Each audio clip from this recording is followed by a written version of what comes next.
tell us what prompted you to send this letter to the Florida Conference of Catholic Bishops now. Florida's Attorney General versus his state's Catholic Bishops Conference over vaccines for children enrolled in Catholic schools. Is it overreach for a Catholic government official to tell the Catholic bishops what qualifies as religious exemptions? We take a deep dive into a complicated school vaccination situation that stirs heated debate among parents on both sides of the split. From top religious broadcaster to being named a blessed, the Diocese of Peoria is preparing for the beatification of the man who just may be the most famous American Catholic. I'm Catherine Hadro in Peoria, Illinois. That story coming up. We are on the Archbishop Fulton J. Sheen beat, just weeks away now from his beatification. We have the most famous fan in the entire world. And so I just, my message for him is just keep an eye out for the Southsiders. Southsiders gather to celebrate Pope Leo and baseball in no particular order. The story behind this marketing triumph, Pope Hat Day, at White Sox Stadium in Chicago. EWTN News in Depth starts right now.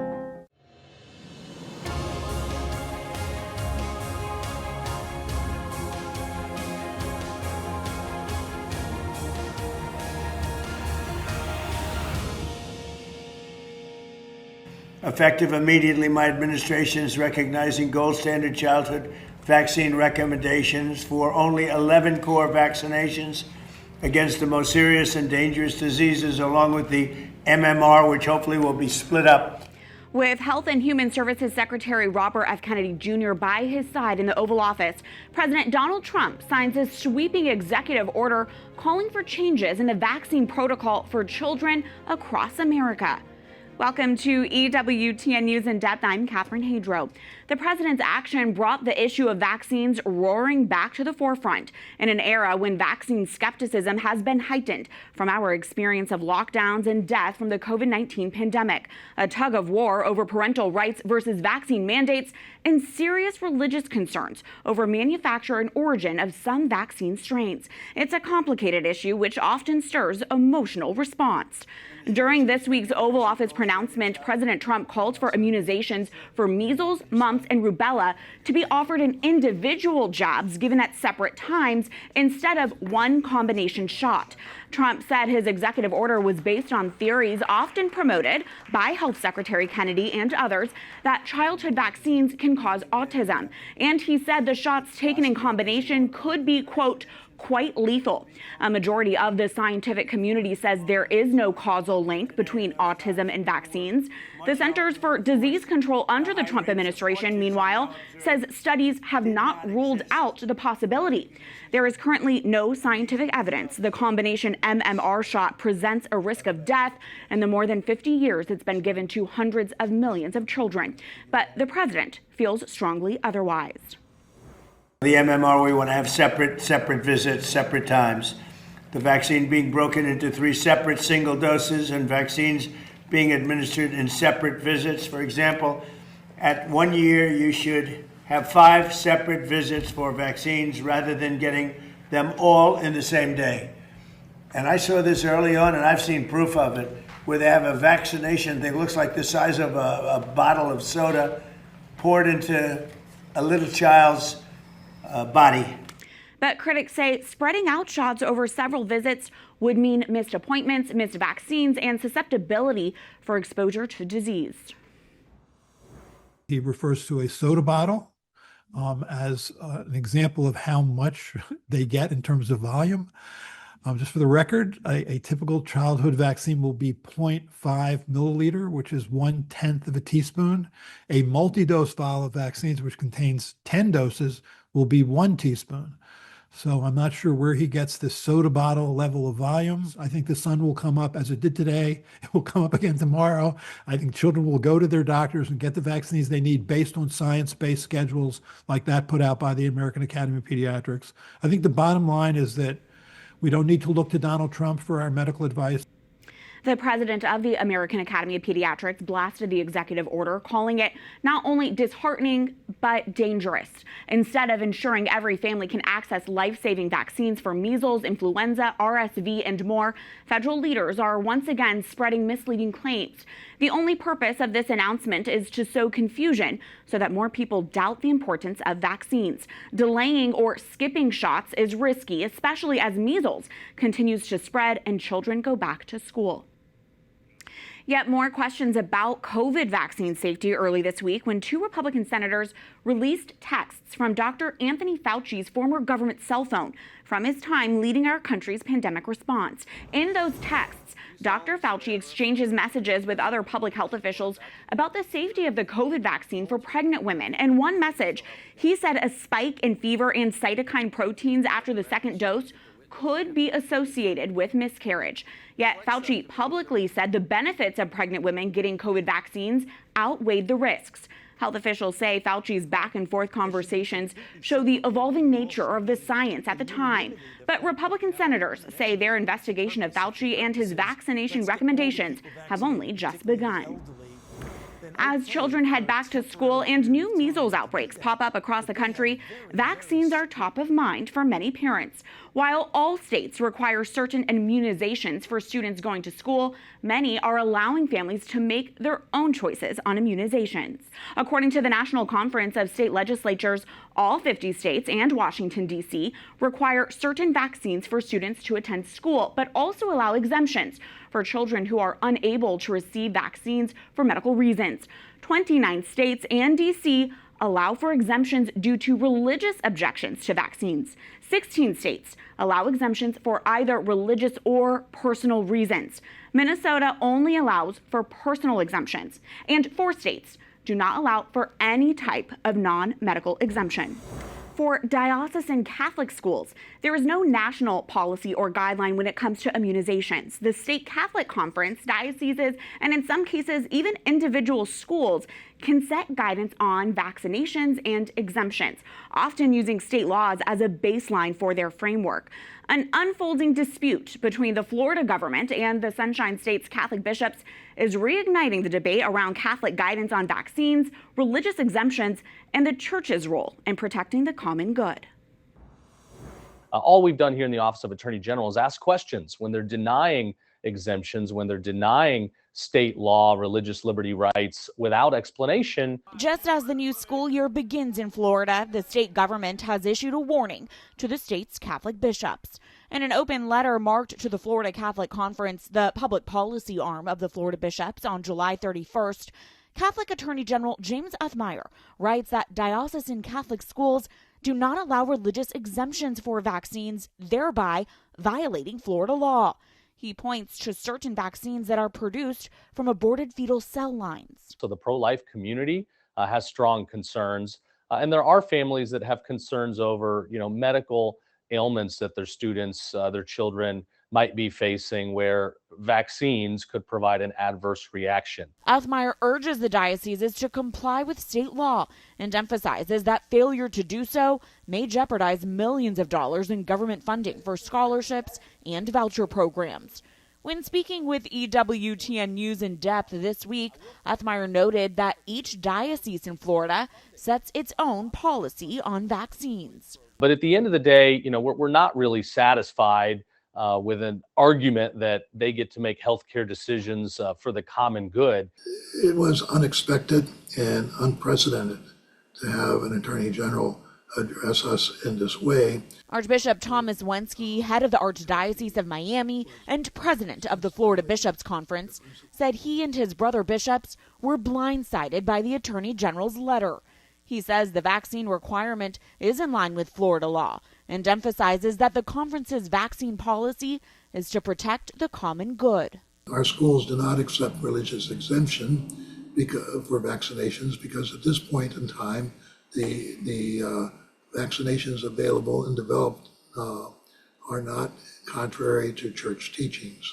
If somebody has a conscious objection to using vaccines, there are other alternatives. They can go to a non-Catholic school, they can go to homeschool options or virtual schools. He says the Florida Catholic Conference is prepared to protect its students and defend its rights, but welcomes the opportunity to dialogue with the Attorney General about its policy. The common good requires that we protect the children in the classroom. We've witnessed in recent months an upsurge of cases of measles, and we know that presents certain dangers for pregnant women. The Catholic Church neither requires nor prohibits vaccination.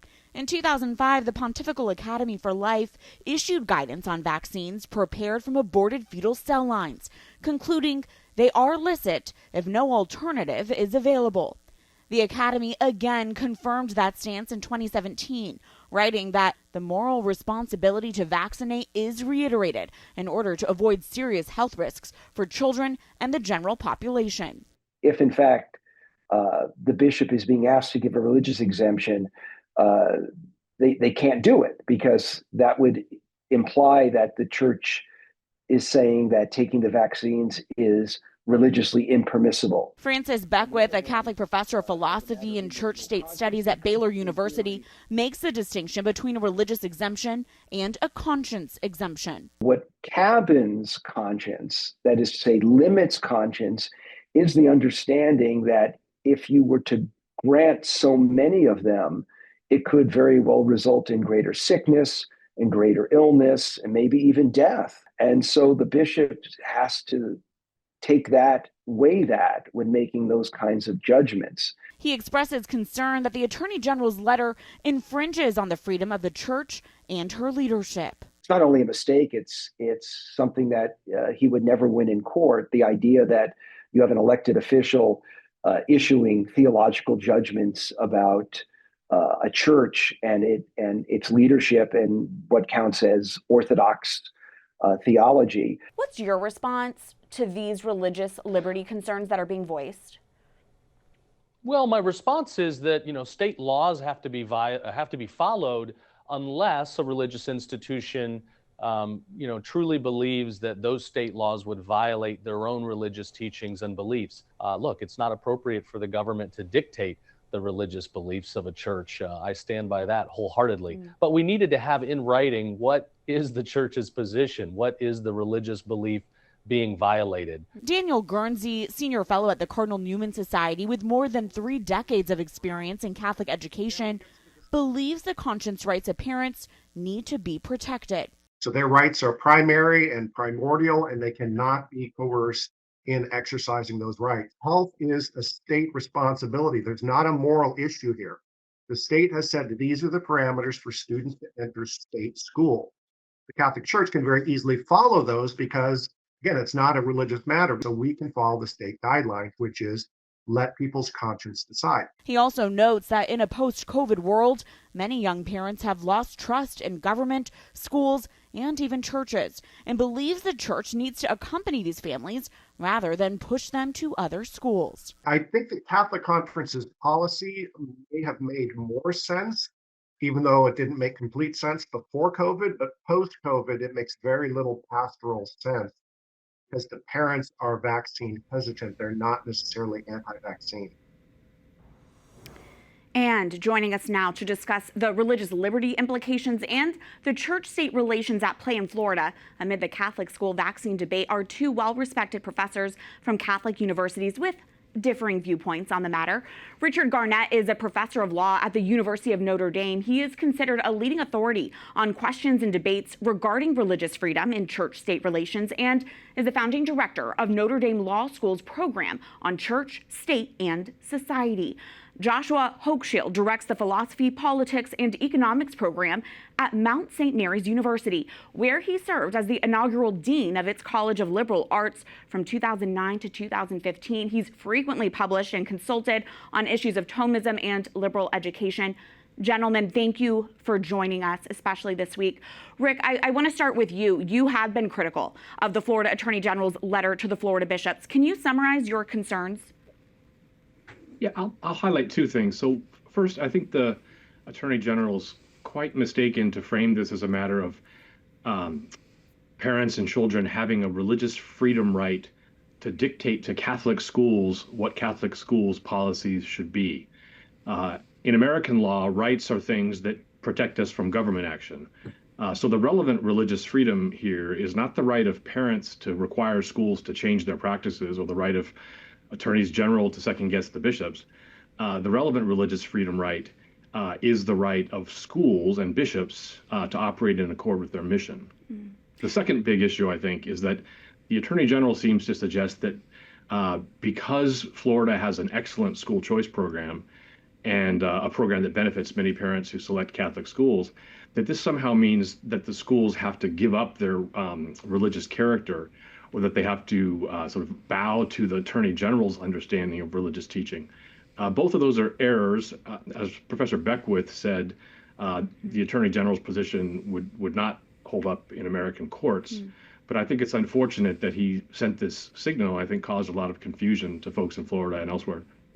Joshua, you're coming at this from a different perspective. What's your response to Rick's concerns that he just voiced?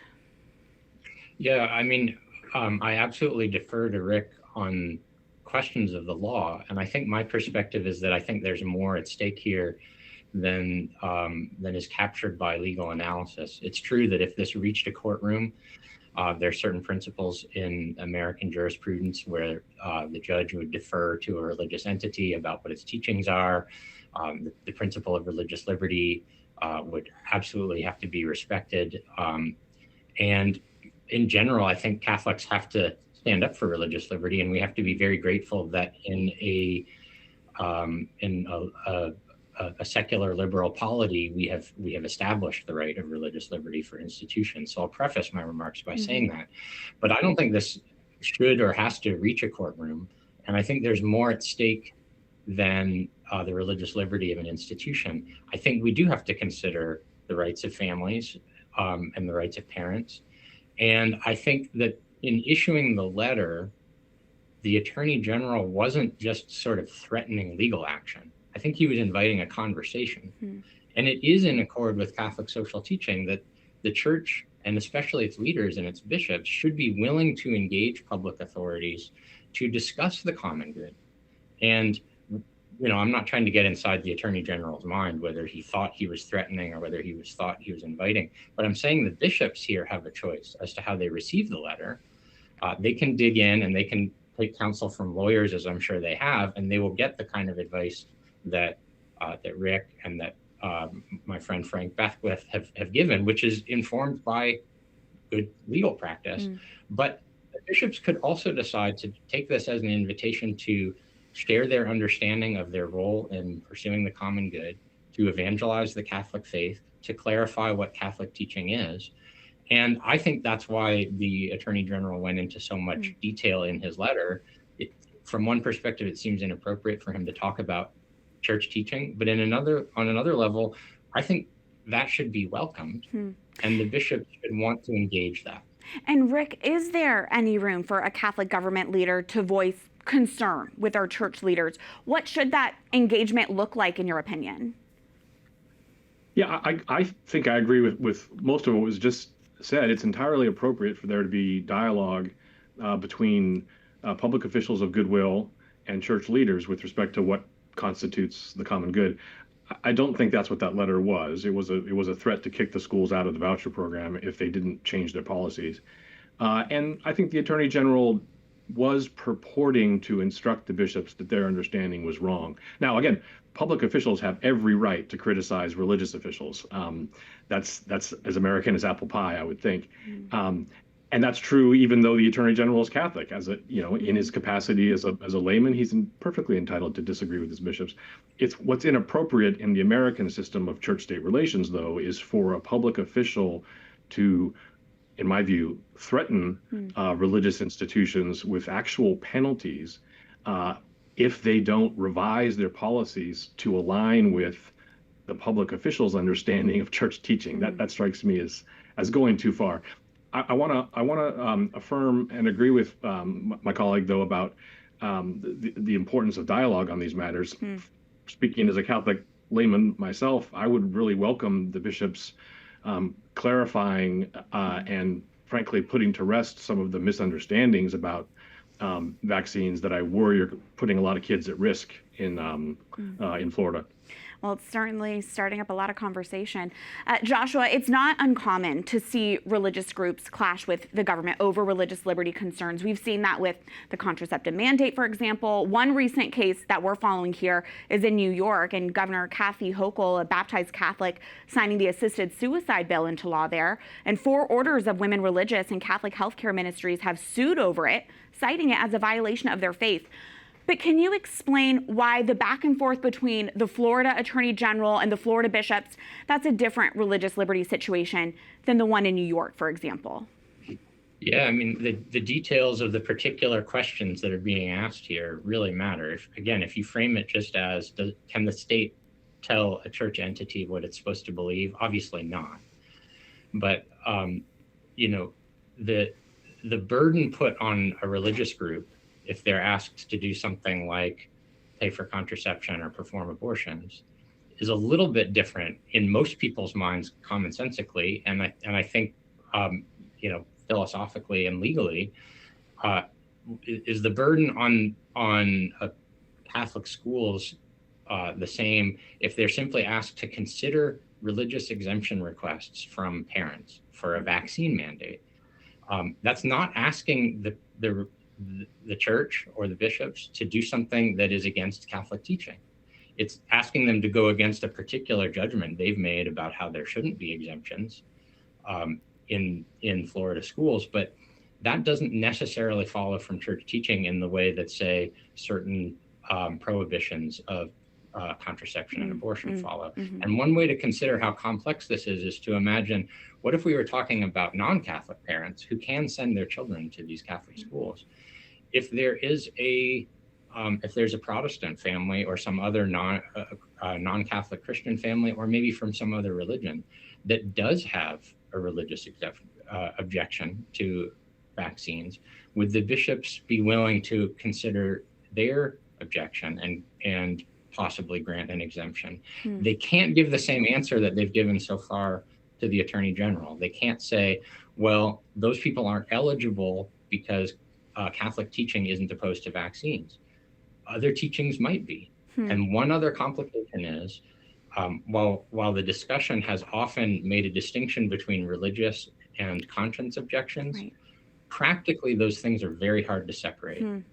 On the side of the law often defines religious exemptions in terms of anything that is a sincerely held belief and not necessarily a matter of formal dogma.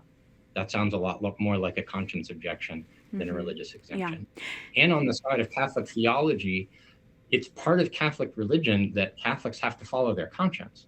So you can't fully separate religious and conscience objections either from a legal or a religious theological perspective. Thank you for bringing that nuanced an aspect to this as well. Rick, you hit on this earlier, but I want to hone in on this again. In my interview with him, Florida Attorney General James Uthmeier said the state has limitations in this case. It's not the role of the government to dictate questions of religious beliefs, but he did go on to make this point about the state's interest in the Catholic schools. Let's take a listen.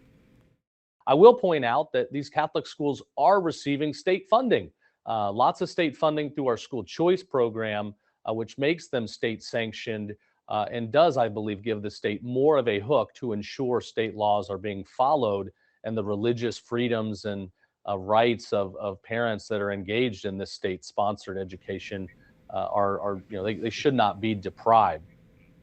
Rick, we only have 1 minute left, but I want to get your response to that and this question about, does the state scholarship program make it so Florida Catholic schools have to comply with the Florida law? So very quickly, in the interest of time, it certainly is true that government money often comes with government strings. It is also true that it's very disheartening for someone like me who's been fighting for school choice for a long time to hear the Catholic Attorney General of Florida saying that because a Catholic school takes public money, it therefore loses the legal right to set up policies that accord with the relevant bishop's understanding of what's morally required. That's an argument that I think all of us on this panel would not like if, let's say, a different administration were to say that because X Catholic university receives some public money, it therefore has to include abortion in its health coverage plan. there's a limit to how far these strings can go. And I think the Attorney General was being awfully flip in suggesting that the Catholic schools have just become arms of the state. Gentlemen, I'm grateful for you both. We'll have to leave it there. Thank you so much for joining us. Thanks for having us. Thank you. Next, our attention turns to an important event in the life of the Catholic Church in America as one of our country's most famous Catholics reaches one step closer to sainthood. I'm on a road trip to America's heartland, and I'm taking you with me. He was a great man, a wonderful man. I guess the first real televangelist. How are the local faithful reacting to news that their very own Archbishop Fulton Sheen will soon be beatified?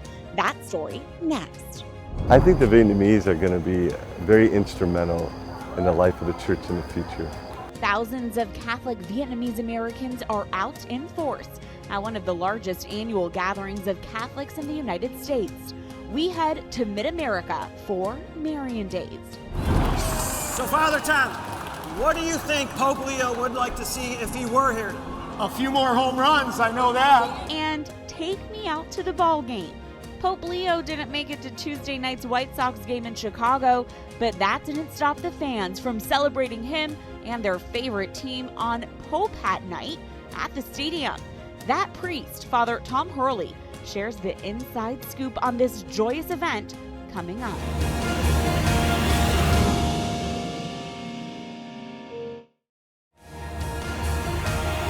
We believe after this beatification that there's going to be a lot more visitors here to view the tomb, the cultural center, enjoy the Sheen experience, and hopefully enjoy Peoria. The mayor of Peoria, Illinois, shares in the growing excitement over the town's native son, who will be declared a blessed in just about 1 month.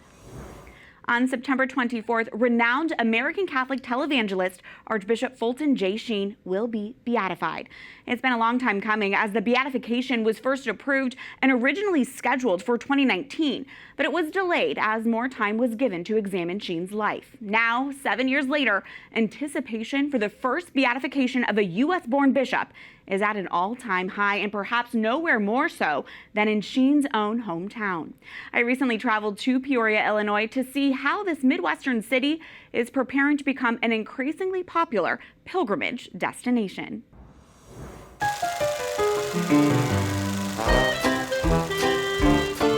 The old American phrase, "Will it play in Peoria?" was coined by touring theater companies to explain if something performs well in Peoria, Illinois, it'll likely appeal to mainstream Middle America. This Midwestern town is the ideal test market, given its location in between major cities St. Louis and Chicago. So being this gifted Catholic priest was formed in Peoria, let's begin now to use the word up. It makes more sense the world witnessed a skilled Catholic evangelist who reached and preached the masses. Believe me, the only pollution that is in this world is a moral pollution, and that he took upon himself in his death. Your reaction when you heard that news? It's about time. Local Catholics in Peoria are ecstatic about their holy hometown hero's upcoming beatification. I've been a fan all my life. We watched Fulton Sheen when I was a kid on TV. My parents thought the world of him. Paradise can be stolen. It's a wonderful blessing to have someone in your own community that's on his way to being a saint. It's a little bit surreal because we've been waiting so long for it, but of course just really overwhelming joy. Once we finally heard it, it was just rejoice. This is so wonderful. What a man, what a life he led. And the people he touched, not only celebrities and people, known status, but others. While Fulton Sheen was born about 45 minutes away from here in El Paso, Illinois, it was here in Peoria where he was raised, ordained a priest, and today is buried.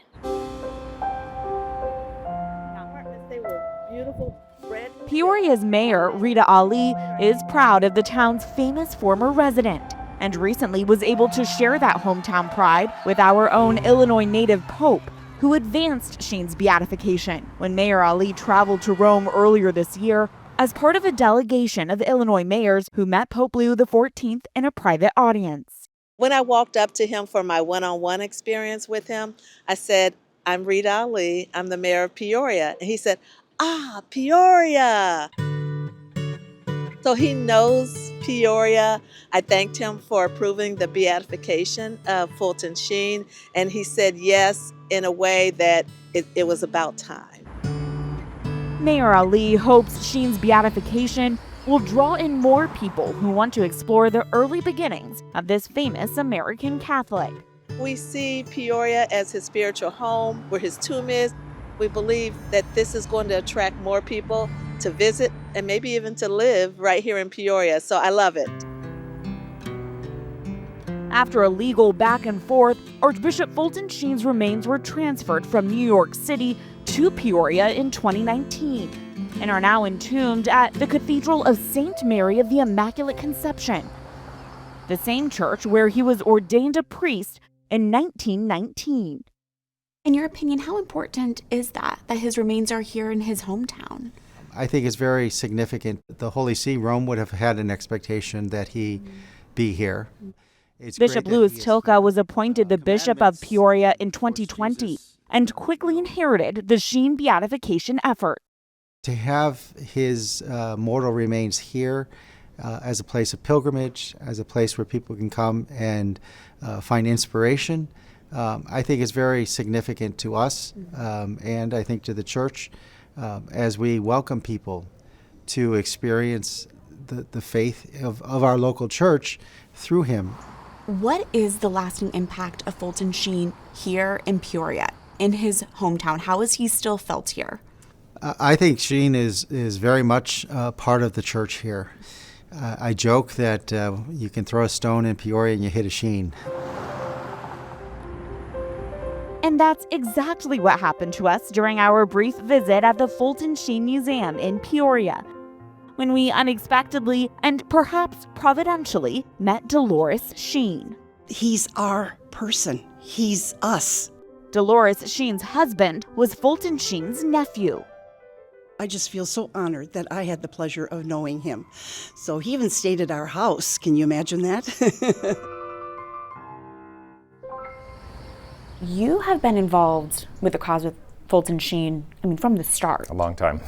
Yes. There is perhaps no greater expert on Sheen than Peoria's Monsignor Jason Gray. And this is one of the things that was kind of part of Sheen's popular devotion, is that he had the colors represented 5 different continents, and so by praying the rosary, you were praying for the whole world. He's worked on Sheen's canonization cause since it opened in 2002. And in 2011, led the investigation into the miracle attributed to Sheen's intercession.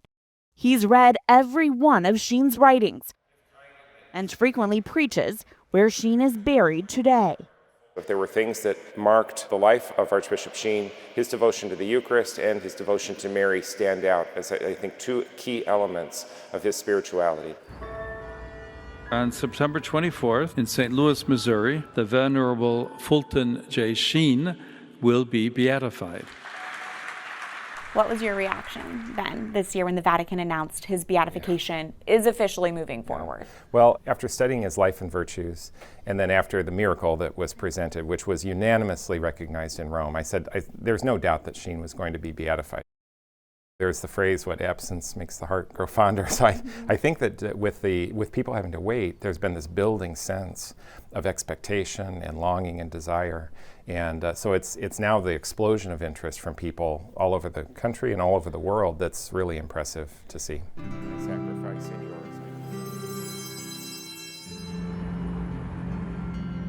When this project is completed, we will see many, many visitors, many more than we currently have coming to visit and to experience Fulton Sheen. In hopeful expectation, more pilgrims will flock to Peoria. Last fall, the diocese broke ground on the Archbishop Fulton J. Sheen Experience, a future facility to honor Sheen, transforming the former Spalding Institute in downtown Peoria, where Sheen attended high school and graduated as valedictorian, into a future dynamic, interactive, and multimedia cultural center and museum. We're not just building any building, we're going to the place where he was as a student. And so the building itself is almost really a relic for it has a connection to Sheen. But for now, the diocese's attention is fully on Sheen's September beatification. It's a daunting undertaking to plan a beatification mass in a football stadium for 70,000 plus people, and to do that in basically 6 months. For no pressure, probably the most famous American Catholic there is. The highly anticipated beatification mass for Fulton Sheen will take place on September 24th at the Dome at America Center in St. Louis, Missouri. The biggest decision was to move the beatification from the diocese to the Dome down in St. Louis. Tell me about that. What was behind the decision for us to celebrate the beatification in St. Louis? Why not in Peoria or somewhere else in Illinois? Sure. So we're beatifying him for the church, not just for Peoria. So this is an event of the church that is being hosted by the Diocese of Peoria. And so to plan a beatification that, our largest venue closest to us is our Civic Center, and that would have been at most 15,000 people. I know that more than 15,000 people want to be there. In 70,000 person stadium, do you think the seats will be filled? I do. Wow.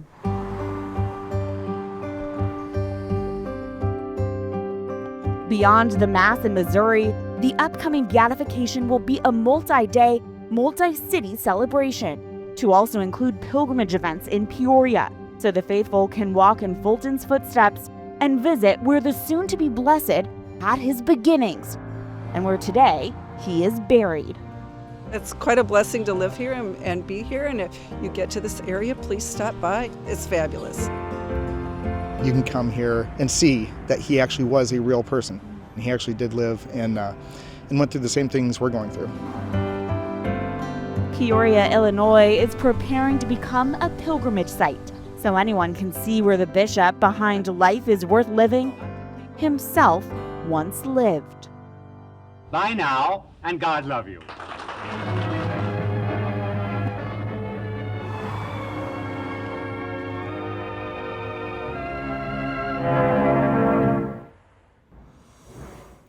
The official events for Sheen's beatification will kick off in Peoria, Illinois on September 15th with a novena of holy hours prayed at the Cathedral of St. Mary, where the soon-to-be blessed is entombed. There are other events in Peoria as well, ultimately leading up to the actual beatification mass in St. Louis, Missouri, which is about a 2 to 3 hour drive away. Tickets to the beatification mass in St. Louis range from $15 to $25 each to help cover the cost of the venue. Be sure to go to celebratesheen.com for your tickets and to see all the other details about the beatification's schedule of events in both St. Louis and in Peoria. EWTN will be at the Sheen beatification to bring our viewers full coverage. As we draw nearer to the event on September 24th, go online to EWTN.com for our TV program schedule to find out when to tune in. Of course, we'll also have coverage on all of our social media platforms as well. News headlines are next in the Week in Review.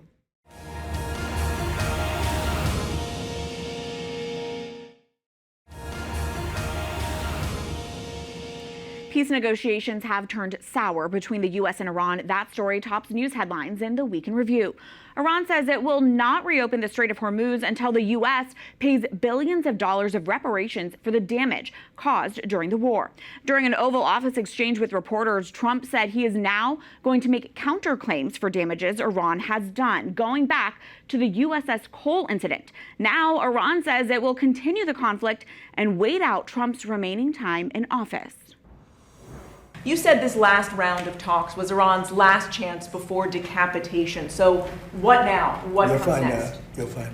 Are you still, are massive escalation, is that still on the table? Well, we have that, certainly that ability if we want to do that. Yeah, you'll find out. In the meantime, demands of this war are taking their toll on deployed U.S. service members. The USS George Washington is now steaming towards the Middle East from the Pacific to relieve the USS Abraham Lincoln, which has reached a record aircraft carrier deployment of more than 260 days in support of the U.S. war against Iran.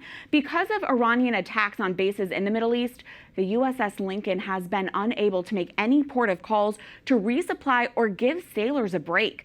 Sailors have reported back to their families that the lack of food, poor sanitation, and equipment breakdowns on the ship have become unbearable. Some Democratic lawmakers are now pressing for accountability over conditions aboard the carrier from the Pentagon. The official death toll nears 300 after a devastating 7.4 magnitude earthquake struck Monday in Western Colombia. The earthquake, which brought down buildings, buckled roads, and crushed cars, is the strongest recorded in Colombia in a decade. Disaster response has tested Colombia's new president as his government scrambles to handle the devastation he has described as enormous. There have been a few miraculous recoveries from the rubble, including a newborn baby with its mother, as international rescue crews as well as locals working with their bare hands search for survivors. I feel eager to work, eager to help, to pitch in, you know. It's a humanitarian effort. It comes from the heart. God knows why things happen. We leave everything up to Him. The earthquake's destruction was also evident on the Manizales Cathedral, the tallest cathedral in Colombia. A spire on the cathedral Basilica of Our Lady of the Rosary fell to the ground, and structural cracks caused one of the towers to partially collapse and tilt. The cathedral dates back to the 1920s and has previously survived several other major earthquakes. The baby at the center of a multi-state surrogacy battle was born in Dallas this week after his surrogate mother claims she refused to abort him. The biological parents in California allegedly pressured surrogate McKenna West to abort the child after he was diagnosed with a serious congenital heart condition at 20 weeks gestation. West traveled from her home state of Alaska to Texas to ensure that the baby, whom she called Gabriel, had access to medical care for his condition. Amy O'Donnell, head of the Texas Alliance for Life, notes the significance of the newborn now being born in the Lone Star State. According to the district court, because McKenna so bravely fled to Texas from Alaska to ensure that baby Gabriel had life-saving care, baby Gabriel, now born in Texas, is a Texas resident, and the Texas district court said that they have jurisdiction over lives in the state of Texas and medical care for infants such as baby Gabriel in the state of Texas. And so we have jurisdiction over his medical care that is needed, and we know that he is in the best hands possible at Texas Children's. Shortly before the baby was born, Texas Attorney General Ken Paxton intervened and asked the state district court to direct the baby's care and prohibit his removal from the state. The court ordered that life-saving care be provided, but also said the biological parents and not West are responsible for making medical decisions within the court order. West plans to continue her efforts to gain custody. A hearing for the dispute will take place later this month. Massachusetts Governor Maura Healey has signed a bill into law that removes all pro-life protections for unborn babies, allowing abortion up until birth. The bill is expected to take effect within 90 days of its signing. Massachusetts now joins 11 other states and Washington, D.C. in having no limits on abortion. Catholic leaders in the state are condemning the new law. Boston Archbishop Richard Henning called it a, quote, grave offense against the sanctity and dignity of every person. If you think it's been unusually hot this summer, you are right. Climate scientists say the 48 states that make up the mainland U.S. sizzled to their hottest month ever in July, the warmest since record-keeping began more than a century ago in 1895. The average temperature was 76.89 degrees Fahrenheit across the lower 48 states, based on averaging the temperature over 24 hours, not just highs or lows. The heat was so widespread that every state was at least 1 degree warmer than the 20th century average. The hottest summer prior to this past July was in 1936, the Dust Bowl year. And that was a crazy sort of situation where you put tens of millions of people in motion. You had this great migration because of the drought and the heat that hit the center of the U.S., just a cataclysmic event in U.S. history. If we're exceeding records from the Dust Bowl, that says that we're in deep trouble as far as, hey, this may be one of the coolest years we're going to experience for the rest of our lives. Scientists say the warm-up is due to the burning of fossil fuels, coal, oil, and gas, and that persistent heat domes are driving extreme temperatures across the globe and fueling widespread wildfires.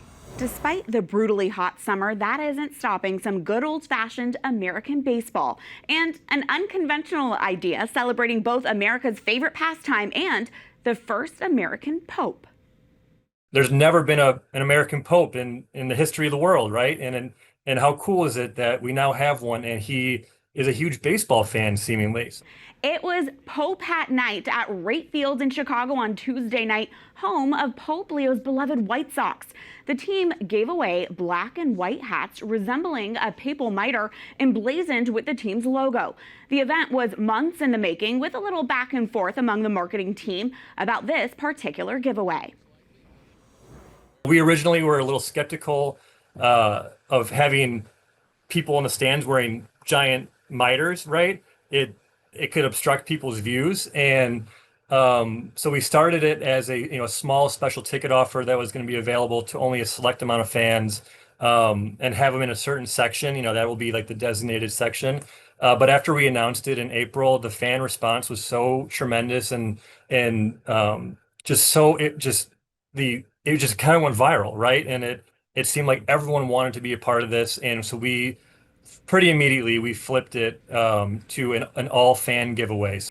The White Sox marketing department kicked around multiple ideas about how to best capture fan excitement over the first American Pope's love of their very own baseball team. The senior marketing director said he leaned on one Catholic priest in particular to help select what they hoped would be the most appropriate, tasteful, and fun idea. And that Catholic priest joins us now. Father Tom Hurley is the chaplain at Marist High School in Chicago and pastor of Most Holy Redeemer Parish in nearby Evergreen Park, Illinois. On top of all of that, we gather he's a big White Sox fan. Father, thank you so much for being with us this exciting week. Thank you. It's good to be with you. It has. It's been a very memorable week, and one that I'll never forget. I can only imagine. And Father, in addition to those Pope hats that were handed out to everyone, Tuesday night's game also featured a Dominican sister throwing out the first pitch. I understand the concession stands were serving drinks in cups with the phrase Chicago Pope emblazoned on the sides. But you, Father, you personally were at the center of what was probably the most viral moment during Tuesday's game. We have this clip we want to share with our viewers when you were interviewed on the stadium's scoreboard. Let's watch. I'm sure you get a kick out of the hats. It's a fun night. But the Pope is a great guy, and he's the Pope of the world. And he's a guy that promotes a lot of peace. And I think that, like in the Catholic tradition, one of the things we do during Mass is we offer each other a sign of peace, because we want to bring peace to the world. And I think the Pope would really love that, whether you're Catholic or not. So everybody should stand and find a new friend around you and offer each other the sign of peace.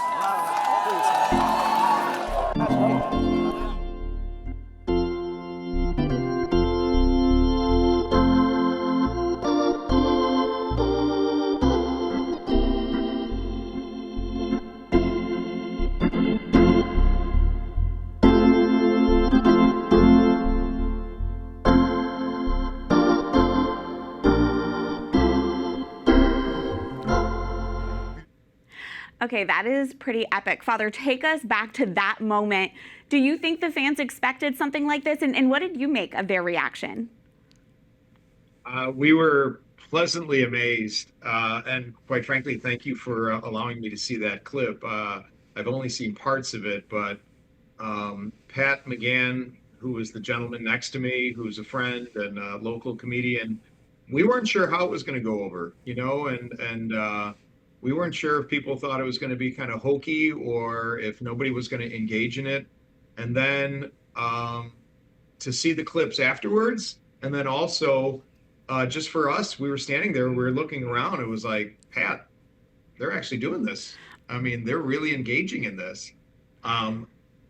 It was epic. It was probably one of the most memorable nights I've had in my 33 years of being a priest. Wow. And we could all use more peace. So that is so welcome. And Father, it sounds like the White Sox marketing team really relied on you leading up to this big event. Can you share with us what some of the other marketing ideas were and how you ended up recommending the Pope hat? Sure. Well, Mike Downey, who you saw on the clip, I know you guys interviewed him last week. So I did Mike's wedding. So again, I think this is one of the beautiful gifts of being a priest is, we intersect with people on so many different levels. And I did Mike's wedding and 3 years ago. And so last summer, knowing now that Pope Leo was a South Sider, born on the South Side of Chicago, a White Sox fan, of course, they wanted to honor him. And so Mike called me and said, what do you think? They originally wanted to do like some vestment. And I said, I don't know if that'll go over too well. I said, two things. Number one is, I don't know if that'd be appropriate. Mm-hmm. And secondly, I don't know if everybody would automatically connect the Pope to a vestment. And I said, really the things that are distinctive of the Pope, being the Bishop of Rome, being a bishop, is the crozier, the shepherd's staff. But I don't think you want to have 40,000 people with drinking beer and having sticks in their hands. So maybe that's not a good idea. So then we thought about the mitre. And I said, every bishop wears a mitre, and he's the Bishop of Rome, he's the Pope. So I said, what about a mitre? And so we were back and forth, like I said, in conversations, emails, and then next thing I know, they're going with it. Of course, we're just speculating here, but what do you think Pope Leo XIV himself would think about Pope Hat Night and this celebration of an American Pope and his love for baseball? It sounds like he's pretty in tune with, how the team is doing. So despite the fact that he's the Pope in Rome, in Vatican City, I think he's still very much in touch with his favorite baseball team. And I think he's having fun with it. So I have to imagine, being a real guy from the South Side of Chicago, that I would imagine Pope Leo, also known as Bob Prevost, probably got a real kick out of, how could you not? It was so fun. I've had so many people in the community here and around. I've heard from a lot of folks, and they were like, wouldn't it be nice if we did that at every game? And it was just a beautiful expression, I think, of solidarity, a wish for peace, community. I think in a fractured, broken world, this is what we need. A sign of peace is definitely an appropriate gesture for the Pope of Peace. Father Hurley, thank you so much for your time. Well, I have to put this on, I got to make sure that you see this. You were one of those 40,000. This is unbelievable. Look at that. You'll be holding on to that. I don't know what I'm going to do with it, but it's a fun souvenir. And let me tell you, people are really, I guess people are going online those who weren't at the game, everybody's trying to get one of these things. So, well, it's worth a lot, I'm sure, at this point. Father Hurley, thank you so much for your time. You're welcome. Thank you very much. You have a great day. Thanks, you as well. Next, we continue a celebration of our faith in America's heartland. Vietnamese Catholics United, one of the largest annual gatherings of Catholics in the United States. I'm Alan Holdren here in Carthage, Missouri for Marian Days. That story coming up.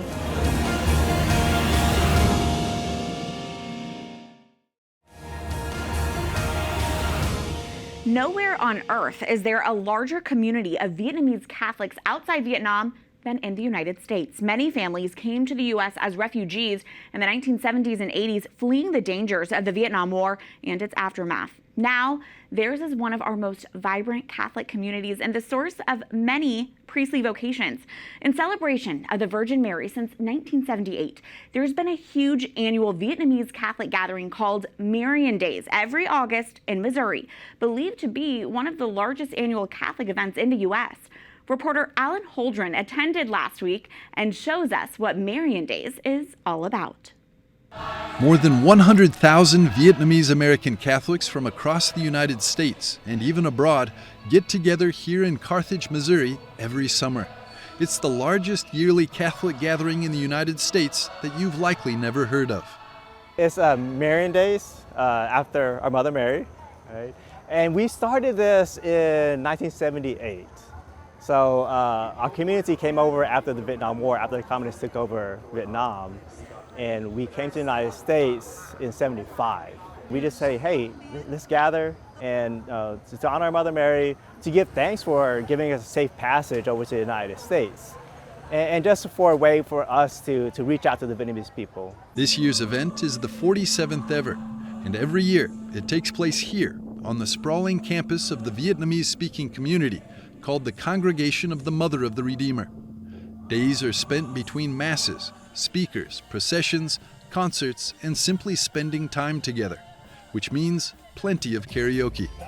Many camp out. Entire parishes share a tent in some cases. And just like that, this corner of a small city in Missouri, population less than 15,000, is converted into a little Saigon. The celebration is no longer for just the original refugees, but for their children and grandchildren as well. This is their time for them to meet other people, other family members that have, across throughout the United States. There's a chance to come there and have a little family reunion with them. Everything here, is predominantly in Vietnamese, right? So that helps a lot. But it's also the faith aspect as well. It's a who's who of the Vietnamese American Catholic community. 70-year-old Jesuit Father John Francis Vu gave a keynote. He's like the Bishop Robert Barron of the Vietnamese-speaking world. Like so many in the crowd, his family members were killed too as they fled Vietnam with him. And still today, he's preaching mercy and forgiveness. When we come together, we listen to one another, to our stories, our church. And that helps. That helps because you turn around, you see you are not the only one. On the whole, Marian Days is a must-not-miss event for thousands who just keep coming back. We only see, once a year, sometimes our family members, and we're just on the pilgrims for all the Vietnamese people. Yeah. We come here to pray, and we come here to share our community, and we come here to show our love to God. A big union from all over. There's family that come here that we haven't seen for a long time. Father Benedict Mary spends much of the year preparing for the annual Marian Days celebrations. And they can come here in one place and to gather together and to be in Christ, being one with Christ. And that's a beautiful thing. It's a community within the enormous and incredibly diverse Catholic Church in the United States of America. Georgetown University's Carr Institute estimates that there are more than 700,000 Vietnamese American Catholics, and a full 1 out of every 10 seminarians studying for the priesthood in the United States is of Vietnamese origins. With this level of camaraderie, organization, and joy, the 150-plus Vietnamese-speaking Catholic parishes across the U.S. are a force to be reckoned with. Special guest Bishop Gerald Vinke of Salina, Kansas, says they give him hope. They're so deeply faithful, and I think part of it is they know the martyrs, how much they struggle to keep the faith. While their devotion and dedication is on full display at Marian Days, throughout the rest of the year, throughout the United States, they're quietly and positively influencing the entire church in America. In Carthage, Missouri, Alan Holdren, EWTN News in Depth. And that's a wrap on this edition of EWTN News in Depth. I'm Catherine Hadro. And a little announcement from me. I'll be taking some time off starting next week to have my baby boy and to spend time as a family. I really do cherish your prayers for his safe delivery and for both of our healths. Thank you. I'll be back at the anchor desk in the late fall and cannot wait to return to a mission that truly prioritizes family. For now, be sure to tune in next week, same time, for more news and reports important to your Catholic life. And until I see you again, God bless.